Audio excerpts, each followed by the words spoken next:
By Faith I Live, 1965. The Holiest Day. Just before I was born, my parents were baptized and joined the church.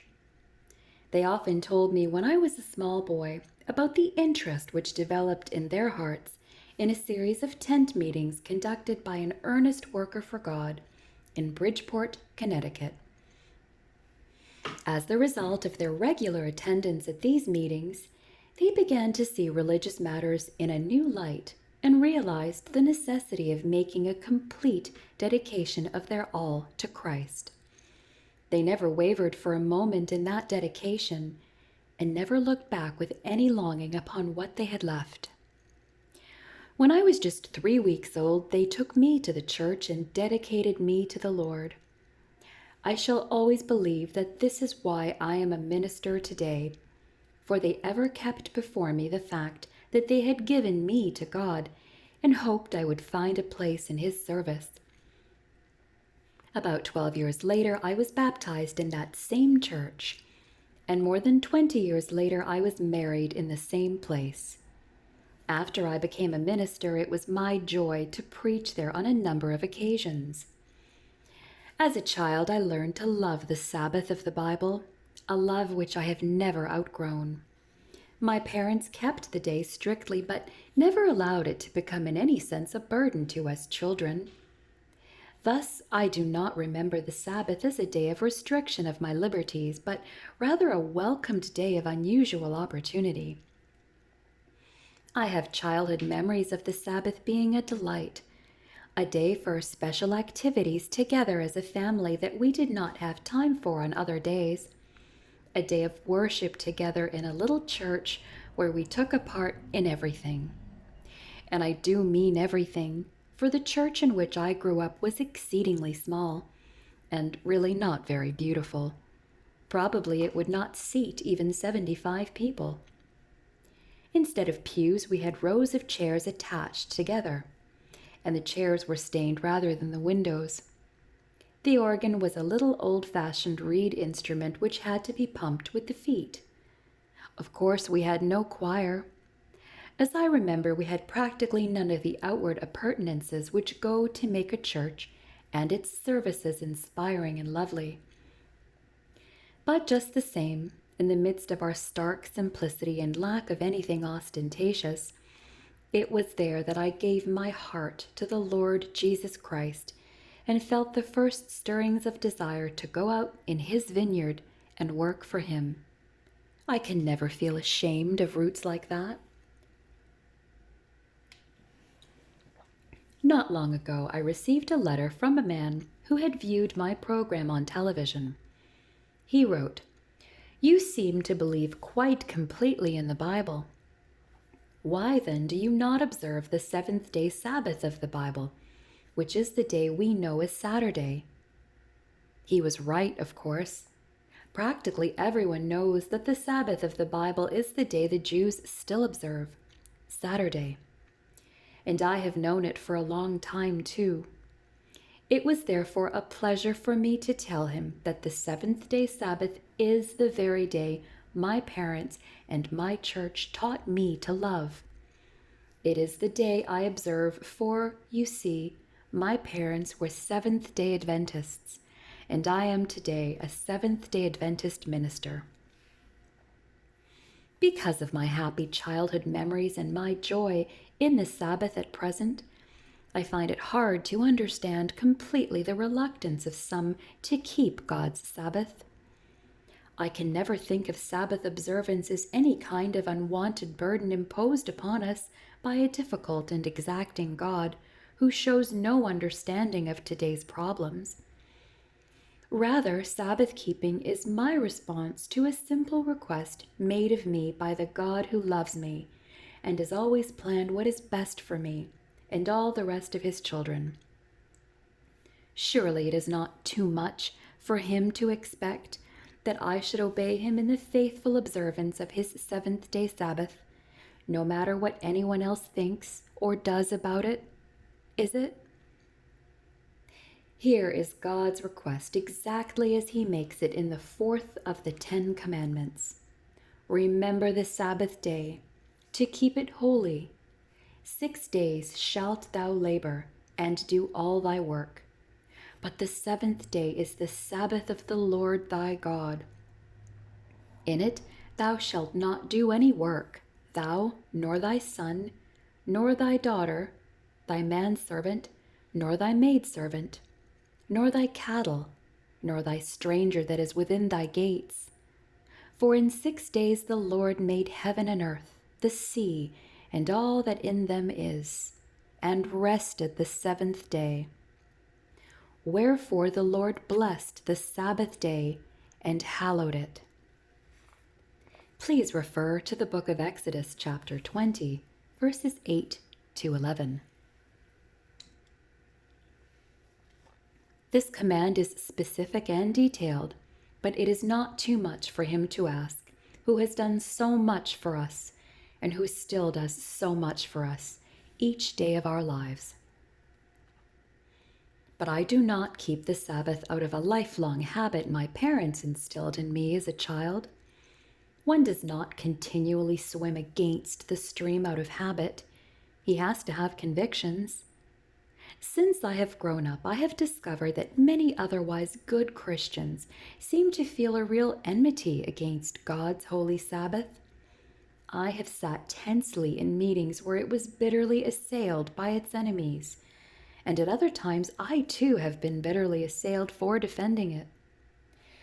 Such experiences have forced me to search the scriptures and my own soul diligently and exhaustively to discover what the Bible really teaches. And afterward, I have had to make up my mind whether I really wanted to obey God regardless, or whether I wanted to follow the crowd. I observe the Sabbath today for reasons with which I am very well acquainted and which mean a great deal to me. Have you ever realized that the Sabbath was given to man on the very first day of his life on earth? On the same day that he received life itself and the garden home in Eden, man also was introduced by God to the Sabbath. There can be no doubt that before sundown on that 6th day of creation week, God explained to Adam and Eve the place and purpose of the day which would follow.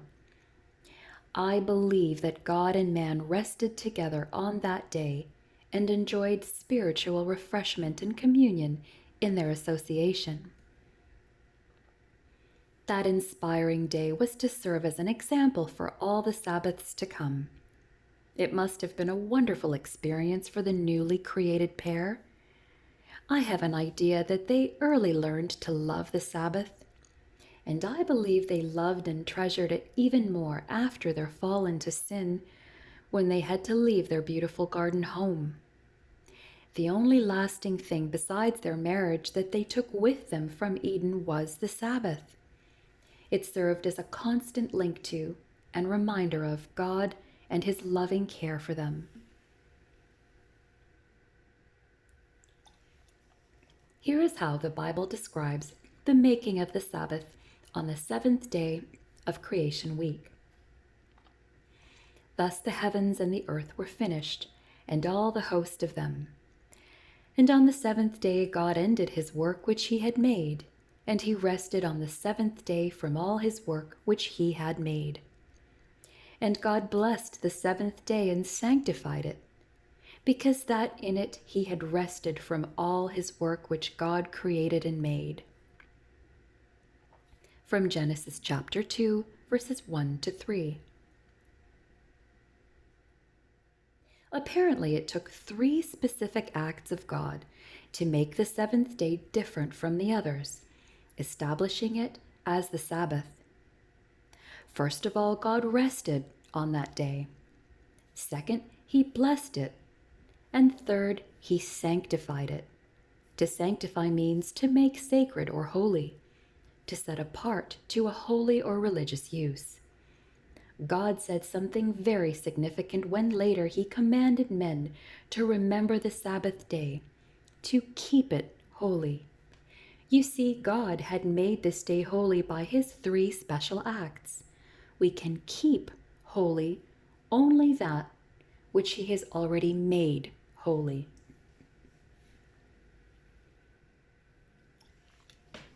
God has placed a special 3-fold blessing for each one of us in the Sabbath, which has not been placed in any other day. I long ago became convinced that no matter how carefully an individual might attempt to observe any other day, he could not possibly keep it holy, because it never was holy in the first place. But a Sabbath keeper knows that great blessing accrues to his life every week, as he keeps holy the day that God originally made holy. I have heard it argued that Saturday is the Jewish Sabbath and Sunday is the Christian Sabbath. Perhaps even you might have honestly thought this, but a little study on the subject will make you exclaim, where on earth did such an idea come from anyway? Certainly not from the Bible. The 7th-day Sabbath is not any more Jewish than was Adam himself. Moreover, marriage was given to Adam during the same creation week that the Sabbath was given to him. But I have noticed that no one ever tries to claim that marriage is for the Jews only. 59 times in the New Testament, the 7th-day Sabbath is mentioned, but never once is it spoken of as being changed or abolished. 8 times in the New Testament, the first day of the week is mentioned, but never once is it called the Christian Sabbath, the Lord's Day, or a day to be observed in honor of Christ's resurrection. Remember that each part of the New Testament was written between 19 and 63 years after the resurrection. Therefore, any new customs intended for the early church would have had ample time to be mentioned. The silence on any change focuses us to conclude that 63 years after Christ arose from the dead, his followers still knew nothing else but the same treasured Sabbath of the Old Testament. Paul kept the Sabbath, and though the Jews accused him of almost everything else, they never leveled a charge of Sabbath breaking against him, because they could not. But, of course, most important of all for Christians is the fact that our example, Jesus Christ himself, kept the Sabbath. And he came to Nazareth, where he had been brought up.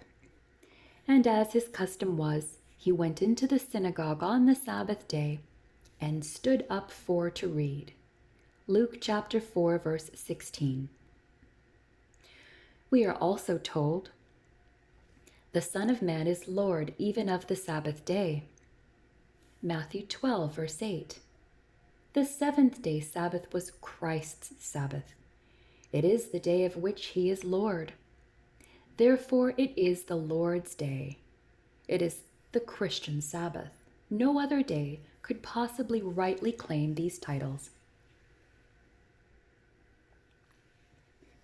But why do I feel it is important to observe the Sabbath? Of course, I could answer this quickly by saying that anything God requests should not be questioned by me, any more than I want my children to question a command or request I give them. On the other hand, ordinarily I am perfectly willing to explain to my children my reasons for expecting certain things of them. And God ordinarily is perfectly willing to explain the same things to us. Here is what he says. Moreover also I gave them my Sabbaths, to be a sign between me and them, that they might know that I am the Lord that sanctify them. Ezekiel 20, verse 12. And hallow my Sabbaths, and they shall be a sign between me and you, that ye may know that I am the Lord your God. Verse 20. The Sabbath then is a sign, a badge if you please, which I may proudly wear as a sign or mark of allegiance to my heavenly Father. It represents in a special sense that he is the God whom I love and worship, and who through Christ has made my sanctification possible. It is a special bond between God and me, and as I observe it, he blesses me. Through it, I show him that I love him and remember his creative power, and thus I make him supreme in my life. Reason enough. After all the arguments are over, this is the conclusion of the writer to the Hebrews.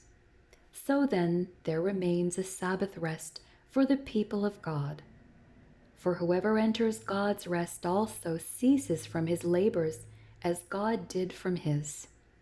Let us therefore strive to enter that rest, that no one fall by the same sort of disobedience. From Hebrews chapter 4, verses 9 to 11, Revised Standard Version. Did you know that all the redeemed ones are going to keep the Sabbath in heaven? The Bible makes this clear. For as the new heavens and the new earth, which I will make, shall remain before me, saith the Lord, so shall your seed and your name remain. And it shall come to pass that from one new moon to another, and from one Sabbath to another, shall all flesh come to worship before me, saith the Lord. From the book of Isaiah, chapter 66, verses 22 and 23. Since we are going to keep the Sabbath in heaven, don't you think it would be a good idea to start keeping it here on earth? And remember, it is not difficult. It is not a burden. It is a tremendous joy and blessing. For this is the love of God, that we keep his commandments, and his commandments are not burdensome. From 1 John chapter 5, verse 3, Revised Standard Version. I love the Sabbath, God's Sabbath, the Christian Sabbath, the true Lord's Day. I love the blessing which I receive each week in observing it. I love the peace it brings to my soul.